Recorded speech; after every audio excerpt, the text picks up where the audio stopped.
It's one thing to advocate for change, but it's another, far messier one to actually get an opportunity to implement it. In 1649, New England was experiencing both the rewards and complications of Cromwell's victory. You're listening to Rejects and Revolutionaries with Sarah Tinsolvola, a podcast tracing the origins of America from the Tudor era to the 20th century. Yet again, thanks for waiting. I really do appreciate those of you who stuck around this long. And you shouldn't have to wait this long again because, long story short, I will not be teaching next year. So to those of you who have stayed, thank you. To those of you who are new, welcome. And back to where we left off. We last discussed the Second English Civil War, which culminated in the execution of King Charles I, the first modern instance of a king being killed in a revolution, an unspeakable quasi-sacrilegious act that shocked and appalled all but the most fanatical of Puritans. Now, on paper, New England was quite obviously full of the most fanatical Puritans, but the reality was far more nuanced. The region's leadership was absolutely behind Oliver Cromwell, but its ordinary people were just that, ordinary people. Of course, they followed their leadership and Cromwell, but they weren't revolutionaries at heart. They were merchants, artisans, and shopkeepers at heart. But merchants, artisans, and shopkeepers who had been swayed and inspired enough by passionate preaching to follow their preachers to the New World. The democratic ideals and values which permeated Puritan thought made sense to these middle-class townspeople, but they weren't looking for and would never have expected the complete overturning of the English established order. Even in 1648, if someone had told the average New Englander that the king would be executed for treason, they would not have accepted the idea. Ever since Charles I had ascended the throne, Puritans had been very careful to moderate their language and to focus on the evil advisors who were leading the king astray. Even as the conflict had led to open war, the rhetoric had very much been, "We have to save King Charles from himself." Both in England and New England, leadership was very careful to avoid pushing people to choose between loyalty to their king and to Parliament. For centuries, arguments about protecting the king from his own bad advisors had been the norm any time a monarch was opposed. And they were the norm because they allowed people like New England's dedicated Puritans to avoid confronting the uncomfortable truth that they were supporting an open rebellion to the king. It's not the royalists who Puritans were trying to convince with this rhetoric. It was their own supporters who they had to placate. Killing the king, though, made use of that argument difficult. To make matters worse, there had already been the conflicts and questions that we've discussed. The victorious Roundheads had seemed to push New England aside while embracing the extreme radicals whose beliefs and practices were truly disturbing to New England's Congregationalist order. In England, it is not a time of reformation, but of liberty of conscience, William Pynchon wrote, adding that if it didn't change, this would give Satan liberty to broach unheard of blasphemy. The average person probably wasn't paying attention to the nuances of the situation. What they saw was that they had righteously rebelled to try to fix a king and defend the true religion, and that had led to unheard of heresy, and now the execution of their own divinely appointed ruler, who might not have been as divinely important as the Cavaliers said, but still. The reaction in New England was therefore one of profound discomfort. Actually, it's interesting to note that there was a stark generational divide here. The older generation, who had actually been the ones to leave England, were far more bothered by this than the younger generation who had grown up in America. This younger generation had grown up far away from any king's influence and educated at Harvard, which was a university specifically intended to ideologically unite New England thought, and which had, therefore, strongly downplayed any royal importance. These younger people had returned to England in droves to support the parliamentary cause. They formed one of, if not the, largest mass exodus in American history, if you calculate by percent of the population. And so many Harvard graduates sought clerical posts in England that it actually strained New England's religious life. And in England, they were consistently among the most radical and radicalizing forces on the Roundhead side. For people 40 and older, though, killing a king was still unthinkable. They had been more and more disturbed by the extent and direction of revolution anyway, and this was far beyond the line. It was so far beyond the line that no one in New England even documented the event in a tangentially official way. There's no mention of it in Colonies' official records. No colonist reactions were documented. None of these things that would have been standard in response to a major event happened. To record this in a way that was both palatable to colonists and sympathetic to Cromwell would have been impossible, so they were silent. They simply went back and edited their history to erroneously give Parliament credit for granting the Massachusetts Charter. There were no celebrations, no lamentations, just a strong sense of uncertainty and discomfort, and a feeling that this may have been very, very wrong. One of the very few surviving diary entries which discusses the event says that the regicide was a very solemn and strange act, and God alone can work good by so great a change, both to the nation and to the posterity of the king. Even in this, the importance of the king's posterity was held as being as unshakable a value as the nation. Now, New England's leadership had to figure out what to do about this. Individual colonists sent messages praising Cromwell. This was motivated partially by the fact that they truly did admire him and did see him as being their kind of Puritan, and partially by the need to curry favor with a government that would inevitably be expanding Parliament's policy of increased interference in England's colonies. Even with this need, though, there was no official message sent. To make any official statement would inevitably mean provoking official disagreement, which would draw attention and create conflict, so the governments of the various colonies distanced themselves from the issue.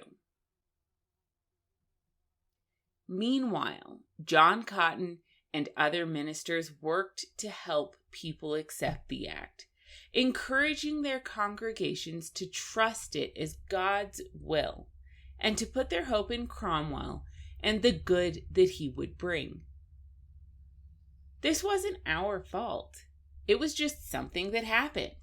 And it happened because God wants to use Cromwell to bring about the millennium. We have talked about Puritans' millennialist views in the past, but just as a refresher, this particular idea was that by purging sin, Puritans could prompt Christ to return and create a paradise on earth led by his followers. The 1,000-year rule of the saints is something that's in the Bible in the book of Revelation, but the oddity in the particular interpretation advocated by English independents and Scottish Presbyterians, something which essentially no one else agreed with even at the time, was the idea that humans could influence God's timing by purging sin. I've recently heard that in theological circles, this is more specifically called postmillennialism, but I'm not 100% sure on that. Regardless, that was the idea, and Cotton was one of its leading advocates. By purging sin from England, they could prompt Christ to return and create a paradise on earth. Promises of reward, not just in heaven, but right here, soon, if we can just stay the course. And now, to counteract the discomfort of the regicide, Cotton started hitting the idea even harder. Cromwell could bring this. In fact, it was probably God's will that Cromwell would bring this. This is happening. I know that everything that's been going on feels weird to you, but it's all God's plan to bring us to this goal. We didn't kill a king. God killed him in order to make way for the return of the true king. New Englanders who had invested so much in the Puritan cause now had little choice but to trust just a little bit more. The only other option really would be to switch sides. And for an individual in New England, that would require leaving their colony, family, friends, and the leadership they'd been following for the majority of their lives. It would require admitting that everything that they had ever done or sacrificed for had been wrong, or at least deeply flawed, and that's a massive price. So they trusted just that little bit more, they stayed quiet, and they trusted leaders who were far more educated than they were. They kept up their support, and they waited. The thing I have to say, though, and the thing to keep in mind as our story progresses, and the reason I've gone so into depth on the nuances here, is that this really increases the pressure on Cromwell to deliver every single thing that his side used to justify the unjustifiable. By accepting this line of argument, New Englanders were still avoiding confronting the same difficult truths. I'm not criticizing people for being human, but you and I both know that the 1,000-year reign of the saints didn't start in 1650. And now we have a whole region of people who's not just putting their hopes, but also the answer to all their self-doubt in Cromwell bringing this very thing. If you purge all the sin, you will bring the reign of the saints, paradise on earth, equality, democracy, all good things. And the choice was between believing this and going into exile, questioning everything that they had ever said, done, or thought. The psychological pressure on the average person just went up to 11, and you're going to be able to tell as our story progresses. The first hints of this appear in Plymouth, which was once the most tolerant of the United Colonies. Plymouth's leadership declared that it would disenfranchise and prosecute anyone who established a congregation or public meeting without government approval, a far cry from its Brownist roots, and that it would fine anyone 10 shillings if they criticized an established church or minister, and another 10-shilling fine for working on the Sabbath. A year later, they also added a 10-shilling fine for absence from public worship. Here's the thing, though. If New England was going to put all of its trust in one person, they could do much, much worse than Cromwell. His military successes could easily be interpreted as divine intervention. He held all their beliefs, and he promoted New Englanders more than Englishmen to army and government positions. He relied on people like Hugh Peter, John Owen, and Thomas Goodwin, and he specifically turned to John Cotton for advice interpreting the Book of Revelation. Under Cromwell's leadership, people from both the Presbyterian and Anabaptist, or Baptist, movements started joining the Congregationalist one. Life within New England stabilized too. It was more peaceful, more unified, more prosperous than ever before. 1650 is the first year that New England was noted as an actual trade center for the New World. It wasn't just up and coming, it was the region which drove a large portion of trade in and to the Western Hemisphere. The region was emerging as the central force of New World shipping, both building ships and making huge amounts of money trading among American colonies, as well as increasingly between the Old World and the New. Thanks to the disruptions of the war, New England had found the purpose which would continue to define it for centuries. Not agriculture, but commerce and industry. Meanwhile, the Narragansetts and surviving Pequots were paying a yearly tribute to the United Colonies, and New Englanders also started proselytizing the Indians for the first time, something which they'd been saying that they would do since the foundation of the colonies. At age 62, though, John Winthrop died, and he was succeeded by Thomas Dudley for a year before John Endicott took over. Unlike the early years, though, when Endicott stood out as being particularly harsh, uncompromising, and even cruel, he wasn't as noticeably out of place in Cromwell's world. Cromwell also actively supported the New England establishment to the point of shipping Scottish POWs as unwilling indentured servants to boost the region's labor force, something which we will discuss next episode, and even hinting at support for armed conflict with the Dutch over the land on the Delaware River. This conflict involved the New Haven colony, which had gotten its patent a couple years before, and which had been filling up with people ever since. By 1650, they had more people than they had space, and they started expanding, reviving their old claim to the Delaware River. The rest of the United Colonies had stayed neutral, giving New Haven permission to fight the Dutch, but no active support in doing so. At the height of the conflict, a group of armed settlers sailed down the river and were captured and imprisoned. At this point, both New Netherland and New Haven petitioned for United Colony support, and New Haveners also asked Edward Winslow to ask for a patent from Cromwell's Rump Parliament for the region. The Rump essentially told them to keep trying to settle there and to plan to pay the Dutch back later. They didn't take an official stance, distancing themselves from the liability which would result in inevitable conflict with the Dutch, but the advice was there. Keep trying.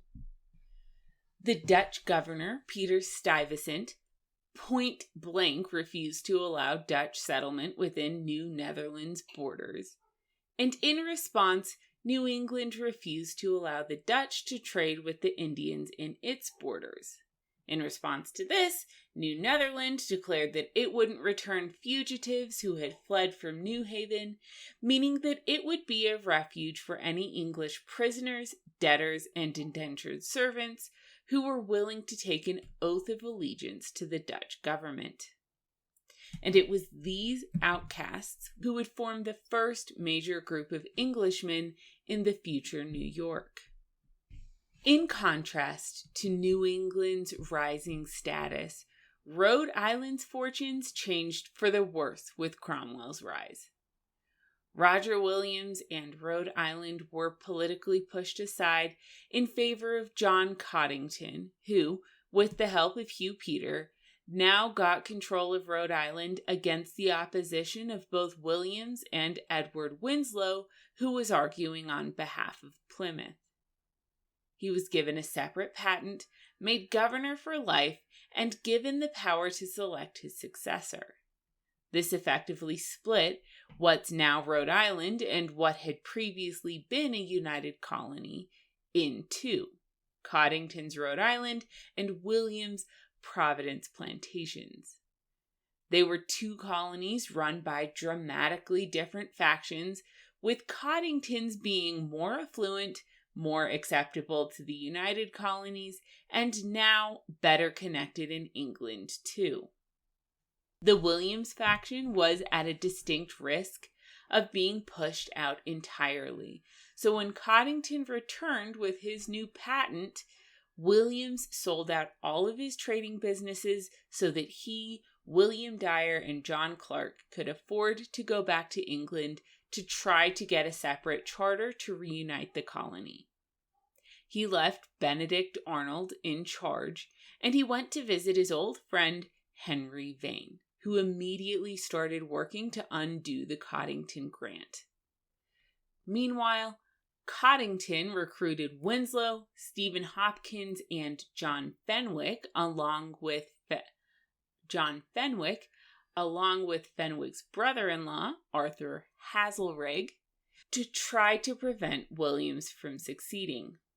Williams got a temporary reversal at least, maintaining the status quo until the issue could be more thoroughly debated, but he and Clark had to remain in England to continue advocating for the old patent. So this puts Roger Williams in England in the crucial years after Cromwell's victory. While there, of course, he also advocated for his beliefs and wrote pamphlets debating John Cotton. He stayed with Henry Vane, became close friends with John Milton, and even met with Cromwell a few times. So as we leave it for today, it was pretty easy for the average New Englander to accept the argument that while regicide had been unthinkable, it had simply been a part of God's plan to fix things. The economy was great. The United Colonies were supported by the English government. There was no Catholic, Anglican, Presbyterian, or Gortonist threat. And even Providence Plantations was fading, with its leadership now in England. Next episode, which will be in 2 weeks because I do think I'm going to stick with the bi-weekly thing, we're going to officially bring Scotland into our story. Scotland was its own country at this point in time, though one that shared a king with England. And it hadn't participated much in colonial ventures at this point. The war, however, would bring the first major group of Scots to America, as well as setting the events in motion which would further solidify the Scottish-American connection in subsequent decades and centuries.